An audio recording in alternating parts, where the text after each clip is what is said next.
ने हुए मिल्कीपुर उपचुनाव में और हम एक दुकान पर हैं जो कि जनसेवा केंद्र चलाते हैं, पंजाब नेशनल बैंक का BC पॉइंट चलाते हैं।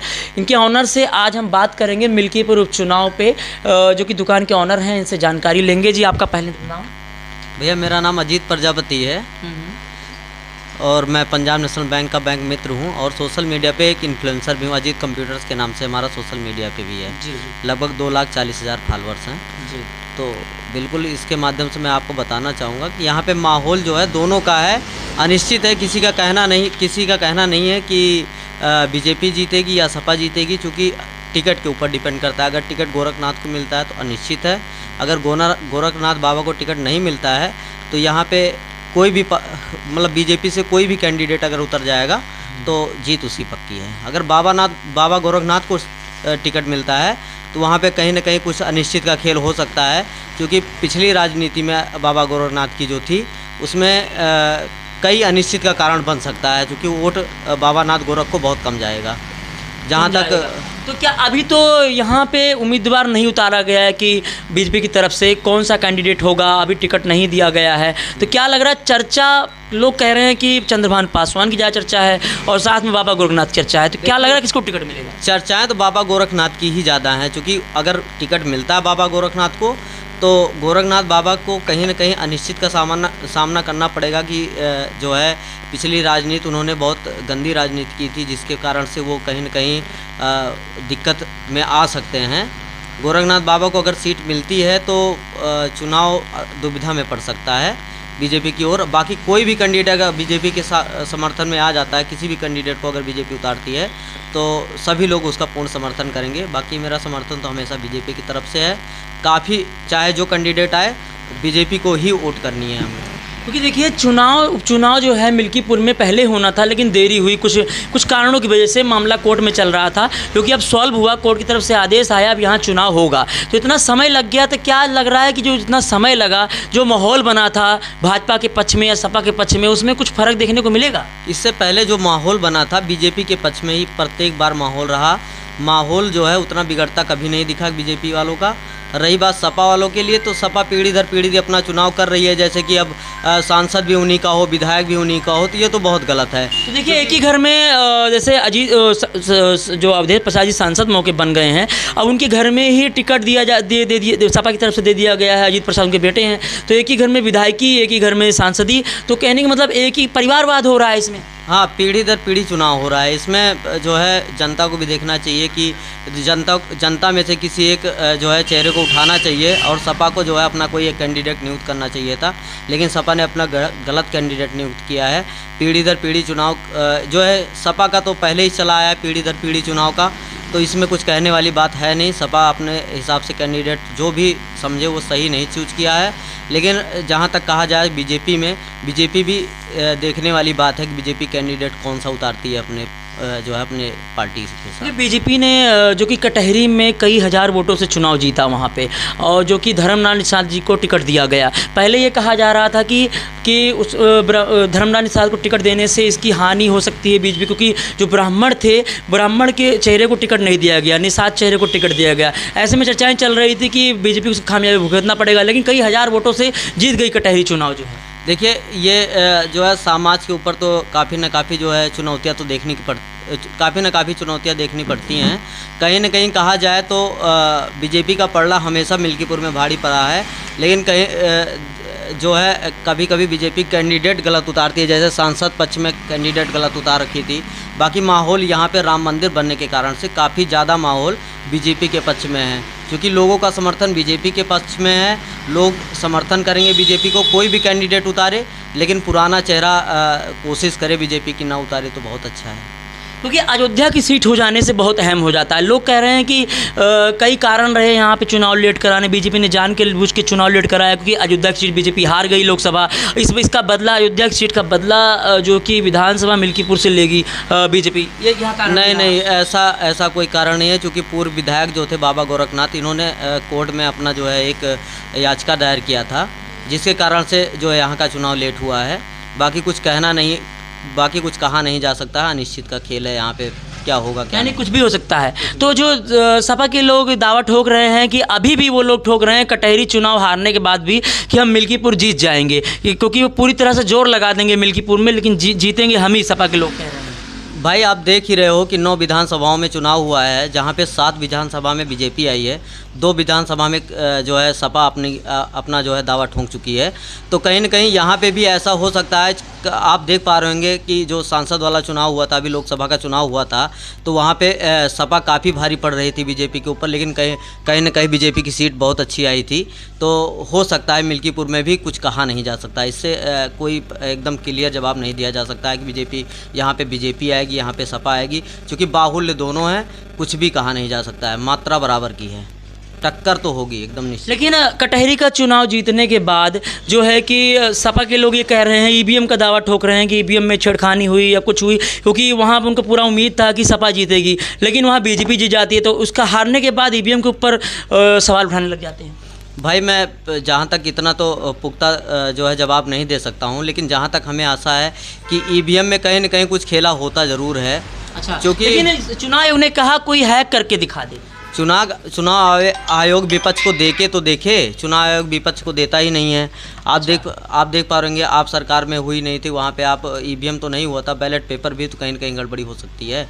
तो बैलेट पेपर में भी काफ़ी समस्याएं बढ़ी थी। एक छोटा सा मेयर का चुनाव था, इतनी बड़ी समस्याएं बीजेपी जब कर सकती है एक बैलेट पेपर के थ्रू, तो ये तो ईवीएम मशीन है। ईवीएम मशीन में कुछ भी हो सकता है, क्योंकि कुछ एक्स पे देखे थे, एक्स ट्विटर जिसको कहते हैं, ट्विटर पे हमने देखा था कि काफ़ी मशीनें गायब हुई थी। अब पता नहीं वहाँ फ्रॉड बताया जा रहा है, कुछ बताया जा रहा है कि 2018 में इतनी मशीनें गायब हुई हैं, 2022 में लाखों मशीनें गायब हो रही हैं। मतलब ईवीएम की इतनी मशीनें गायब होके तो कहीं ना कहीं कुछ ना कुछ खामियाजा बीजेपी को भुगतना पड़ेगा, क्योंकि ऐसे शासन में चुनाव ईवीएम मशीन गायब होना भी तो कहीं ना कहीं बीजेपी का खेल हो सकता है।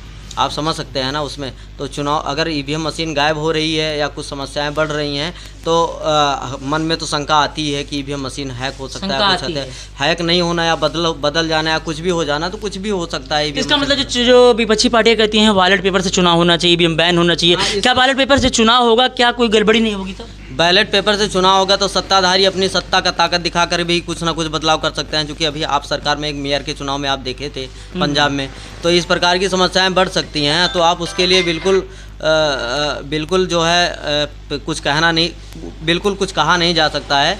ईवीएम मशीन जो है कहीं न कहीं सही भी साबित होती है, कहीं न कहीं गड़बड़ भी साबित होती है, तो इसके बारे में कोई पुख्ता जवाब नहीं दिया जा सकता। ईवीएम मशीन तो हम आम जनता को पता नहीं है कि इलेक्ट्रिक वोटिंग मशीन है क्या, जिससे वोटिंग, हम लोगों को सिर्फ एक चीज़ पता है, वोटिंग मशीन है, वो इलेक्ट्रिक वोटिंग मशीन है जो इलेक्ट्रिक रूप से काम करती है, बस यही इतना पता है। हम जनता को कुछ नहीं पता है कि ईवीएम है क्या, ईवीएम है क्या, बस यही जानते हैं कि इलेक्ट्रिक वोटिंग मशीन है जिससे वोट किया जाता है, बस।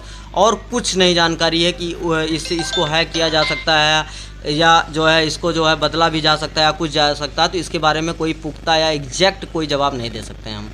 ईवीएम यानी कि, लेकिन जो माहौल बनता है बीजेपी के पक्ष में, सपा के पक्ष में, उससे भी तो जानकारी मिल सकती है कि चुनाव कौन जीत रहा है। क्योंकि देखिए आप ईवीएम पे जो सवाल उठा रहे हैं, तो जो ईवीएम पे सवाल उठाते हैं, इसके पहले जो चुनाव माहौल जो बन जाता है क्षेत्र का, उससे पता लगता है कि विधानसभा में कौन सा पलड़ा भारी है। तो फिर वो चीज़ देख कर ईवीएम के ऊपर क्या सवाल उठाना सही है? देखिए कहीं न कहीं मैं आपको बताऊं कि जो ईवीएम के ऊपर सवाल उठाना, जैसे कि कहीं सपा जीत जाती है तो कहती है यहाँ पे ईवीएम सही था, हाँ। कहीं पे सपा हार जाती है तो कहती है यहाँ पे ईवीएम गड़बड़ था, तो ऐसा कुछ नहीं। बीजेपी गड़बड़ी कर सकती है अगर मान लो नहीं। देखिए लोकसभा चुनाव में बीजेपी कहीं गड़बड़ी नहीं की थी, क्योंकि उसकी स्थिति आपको देखने को मिली है। तो ईवीएम में कोई दावा नहीं ठोक सकते। हम लोग जनता हैं, बात समझिए, हम लोग एक प्रकार के मतलब जनता है जो इतने जागरूक नहीं हैं। बस अगर आप ट्विटर पे या कोई फेमस आदमी बोल दे रहा है कि ईवीएम हैक हो सकता है, तो हम लोग भी कहते हैं हाँ ईवीएम हैक हो रहा है, ईवीएम हैक हो रहा है। तो हम लोग एक प्रकार से जो है केवल बोल सकते हैं, बस जानकारी नहीं है किस प्रकार से हैक किया जाता है या क्या उसमें सिस्टम बनाया गया है या क्या चीज़ें। हम लोग को एक चीज़ पता है कि वो इलेक्ट्रिक वोटिंग मशीन है जिससे हम केवल वोट करते हैं, बाकी किसी प्रकार की जानकारी हम लोगों को नहीं है कि उसको हैक भी किया जा सकता है। केवल हम लोग कोई एक पब्लिसिटी आदमी बोल दे आकर के कि भैया ईवीएम हैक किया जा सकता है, हम लोग उसका जो है फॉलोअप लेने लगते हैं, उसको फॉलो करने लगते हैं कि हाँ भैया हो सकता है किया जा सकता है। लेकिन जिस हिसाब से लोकसभा का चुनाव हुआ तो यहाँ पे नहीं कहा जा सकता कि ईवीएम हैक किया जा सकता है। तो क्या अयोध्या की सीट बीजेपी अगर हार गई तो इससे भी तो सवाल उठता है कि अगर अयोध्या इतनी मेन सीट थी तो यहाँ भी तो हैक किया जा सकता था। बिल्कुल हैक किया जा सकता था, लेकिन जो मैं कैंडिडेट की बात करना चाहूँगा बीजेपी में, बीजेपी का कैंडिडेट गड़बड़ था लोकसभा चुनाव में। बाकी बीजेपी से कोई किसी को नफरत नहीं है।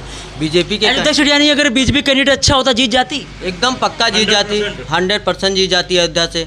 कहीं पे भी अभी भी मिल्कीपुर चुनाव में अगर बीजेपी कैंडिडेट अच्छा उतारेगी तो मैं गारंटी लेता हूँ बीजेपी जीत जाएगी। यानी मिल्कीपुर में अगर फिर से कैंडिडेट गलत चुना गया तब यहाँ से हार सकती है। हाँ, वही पोजीशन हो सकती है, अयोध्या वाली पोजीशन होगी, अयोध्या वाली पोजीशन। बीजेपी ऐसी गलती दोहराना नहीं चाहेगी। नहीं, अब बीजेपी के ऊपर डिपेंड करता है ना, ये पार्टी के ऊपर डिपेंड करता है। पार्टी अपनी सीट टिकट बांटने में देरी क्यों होती है? पिछली बार भी ऐसा हुआ, अब की बार भी ऐसा कर रहे हैं, क्योंकि जब जहाँ चुनाव होना था कुछ ही कारणों से चुनाव रुक गया, टिकट नहीं दिया, सपा ने दे दिया, फिर अब की बार भी वही हो रहा है, फिर टिकट नहीं दे रही। यही चीज़ मैं आपसे पूछना चाहूँगा कि आप तो काफ़ी लोगों का जो है मिलते हैं, लेकिन अब यही तो हमें भी नहीं पता क्यों ऐसा देरी क्यों कर रहे हैं। फिर हमें कहाँ से पता होगा टिकट बांटने में? वो तो पार्टी का मतलब, वो तो पार्टी डिसाइड करेगी ना टिकट कब देनी है, क्या करनी है, तो वो पार्टी के ऊपर डिपेंड करता है। हमें तो कोई गुप्त सूत्रों से की जानकारी तो मिली नहीं है। जी, आप समझिए इसके बारे में। जी, धन्यवाद। ऐसे में लगातार मिल्कीपुर चुनाव पे बने हुए हैं और लगातार चर्चा चल रही है। और भाई साहब जाने आपका क्या नाम है?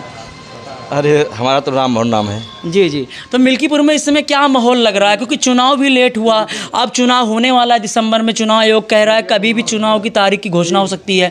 तो क्या लग रहा है मिल्कीपुर में किसका पलड़ा भारी दिख रहा है, सपा या भाजपा का? अब वो तो उनका कारनामा बताएगा किसका पलड़ा भारी दिख रहा है ज़्यादा। कटहरी में जैसे बीजेपी जीत गई तो क्या लग रहा है मिल्कीपुर जीत जाएगी कटहरी की तरह? अब ये तो जब तक उस हिसाब से चलेंगे नहीं, पब्लिक के बीच में पब्लिक के दुख दर्द को समझेंगे नहीं, पार्टी नहीं गड़बड़ होती, उसका कैडर जो होते हैं ना, कार्यकर्ता जो होते हैं वो गड़बड़ होते हैं, वो गलती करते हैं, खामियां उसको भोगनी पड़ती है पार्टी को। अच्छा, कार्यकर्ता गड़बड़ होता है, कार्यकर्ता गड़बड़ करता है, फाल्ट करता है, तभी खामियाजा भुगतता है। इनको ये जो हारने का मेन कारण हुआ, अयोध्या सीट हारने का। हाँ, ये यहाँ निकलते नहीं थे। इनको गर्व था कि हम 2 बार जीते हैं, तीसरी बार भी जीत लें, जनता क्या उखाड़ेगी। लेकिन जनता की अपने मत को नहीं पहचानते थे कि हम जनता हमारे साथ करेगी क्या। यानी अगर कैंडिडेट चुना होता अच्छा तो यहाँ से बीजेपी जीत जाती। भाई साहब, हम सिर्फ जानते हैं एक चीज़, कोई पार्टी हमारे किसान का कोई काम करने नहीं आती है। किसान स्वयं मजबूत होता है, कमा के खाता है, ठीक, लेकिन किसान के अहित जब करेंगे तो गड़बड़ होगा, निश्चित है। तो कुल मिलाकर यहाँ से बताइए कि किस कैंडिडेट को लोग ज़्यादा चाह रहे हैं? चंद्रभान पासवान चर्चा ज़्यादा है कि बाबा गोरखनाथ? कोई अंतर्यामी साहब है नहीं। चर्चा किसकी ज़्यादा हो रही है? अब चर्चा तो हम ज़्यादा फील्ड में निकलते नहीं, चूँकि अपने काम में खुद व्यस्त रहते हैं, इसलिए किसको बता दें आपको। कुछ चर्चा तो होती होगी जब आप बाहर निकलते होंगे, कुछ ना, तो बाबा गोरखनाथ या चंद्रभान पासवान भी उनके जो है कार्यकर्ता हैं वो सब ताल ठोकते हैं कि हम भारी हैं, सबसे भारी हैं, है ना। तो अब वो जनता के बीच में कितना वो जनता को अपने आप प्रभावित कर ले जाते हैं, पब्लिक को, वो उनकी कार्यशैली, उनका बात व्यवहार, उनका उस पर डिपेंड करता है। तो इतना देरी हुई यहाँ पे चुनाव होने में, चुनाव दिसंबर में चुनाव होने वाला है, तो क्या कुछ माहौल में बदलाव आया है जो देरी हुई यहाँ पे? वो तो निकलने के बाद तभी उसमें कुछ फ़र्क पड़ सकता है कि जनता को कैसे उनको प्रभावित किया जा सकता है, ठीक है ना। यानी कि कुछ भी कहा नहीं जा सकता है कि मतलब कि सपा का पलड़ा भारी है कि यहाँ भाजपा का पलड़ा भारी है। अभी कुछ नहीं कहा जा सकता, कुछ नहीं कहा जा सकता, अभी कुछ नहीं कहा जा सकता। अभी अगर कैंडिडेट घोषित कर देती तो क्लियर हो जाएगा। कैंडिडेट से थोड़ी ना कुछ हो जाता है। कैंडिडेट तो कितना फील्ड में कितना अच्छा काम करता है, आपको घाव लगी है, हम आपके मौके पे ना पहुंच के मलहम ना लगाएं, कहने का मतलब आपके दुख दर्द को ना समझें, तो कार्यकर्ता उतारने से पार्टी थोड़ी ना कुछ वो हो जाएगी। तो अब देखिए लगातार जो है इस समय ज़्यादा चर्चा है मिल्कीपुर सीट की, क्योंकि सब जगह चुनाव हो गए हैं, अब खाली एक सीट बची है, उत्तर प्रदेश में उपचुनाव होना है। तो अहम सीट मानी जा रही है मिल्कीपुर, थोड़ा अहम सीट है, तो लोग कह रहे हैं कि अहम सीट हो जाने के कारण मिल्कीपुर यहाँ पे जो है बीजेपी ने पूरा फोकस कर रखा है, यहाँ पे पूरा फोकस कर रखा है मिल्कीपुर सीट पर, क्योंकि अयोध्या की सीट मानी जाती है, अयोध्या सीट है इसलिए, क्योंकि अयोध्या सीट हार गई बीजेपी। जानते हैं कि पार्टी कोई भी हो, कोई कार्यकर्ता हो, जब जनता से चिपक के चलेगा, जनता के हर दुख दर्द को समझेगा, तभी उसको दोबारा फील्ड में निकलने की आवश्यकता नहीं होती है, लेकिन कहीं न कहीं कमियां कर बैठते हैं लोग, वो चाहे कार्यकर्ता कर बैठे या अन्य कोई कर बैठे, तो ये खामियाजा हो जाता है, जनता के मन में बहुत दुख दर्द हो जाता है ना। जी जी। हाँ, तो कुल मिलाकर यहाँ पे माहौल के बारे में भी कुछ नहीं कह सकते हैं। अभी कुछ नहीं कहा जा सकता, हम आप इसके बारे में कुछ कह नहीं सकते कि माहौल क्या बनेगा क्या बिगड़ेगा। जी जी। है ना, पानी पीजिए। तो लगातार देखिए मिल्कीपुर उपचुनाव पे बने हुए हैं और